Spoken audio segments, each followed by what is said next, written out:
ابی ہریرہ رضی اللہ تعالی عنہ قال قال رسول اللہ صلی اللہ علیہ وسلم سیدنا ابو ہریرہ رضی اللہ تعالی عنہ سے روایت ہے، بیان فرماتے ہیں کہ اللہ کے رسول صلی اللہ علیہ وسلم نے ارشاد فرمایا کہ اللہ رب العالمین نے فرمایا اعدت لعباد الصالحین ما لا عین رأت، میں نے اپنے بندوں کے لیے، نیک بندوں کے لیے ایسی چیزیں تیار کر رکھی ہیں جسے کسی آنکھ نے نہ دیکھا ہے اور نہ کسی کان نے سنا ہے اور اس کی سوچ نہ کسی انسان کے دل میں پیدا ہوئی ہے، سوچا بھی نہیں ہوگا وہ اس کے بارے میں۔ فقرا ان شئتم فلا تعلم نفس ما اخفی لهم من قرۃ اعین رواه البخاری مسلم۔ تو اس سے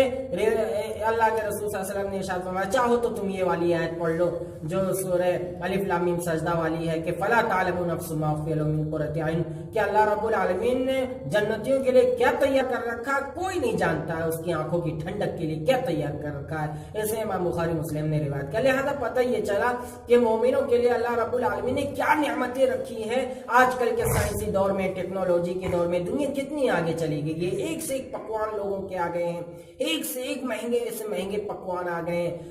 30,000 ڈالر کے ناشتے آ رہے ہیں، کھانے آ رہے ہیں، لیکن یہ ساری نعمتیں ہیں چاہے آپ وہ نیو یارک میں جا کے کھائیں، دبئی میں جا کے کھائیں، شنگھائی میں جا کے کھائیں، ممبئی دلی میں، حیدرآباد میں جا کے کھائیں، یہ تو یہاں کی نعمتیں ہیں، لیکن وہ نعمتیں کیا ہوں گی اسے انسان کی کسی آنکھوں نے نہ دیکھا ہے، نہ کسی کان نے اس کے بارے میں سنا ہے، اور نہ ہی انسان کے کسی دل کے اوپر اس کی سوچ آئی ہے۔ لہذا معلوم کیا ہوا کہ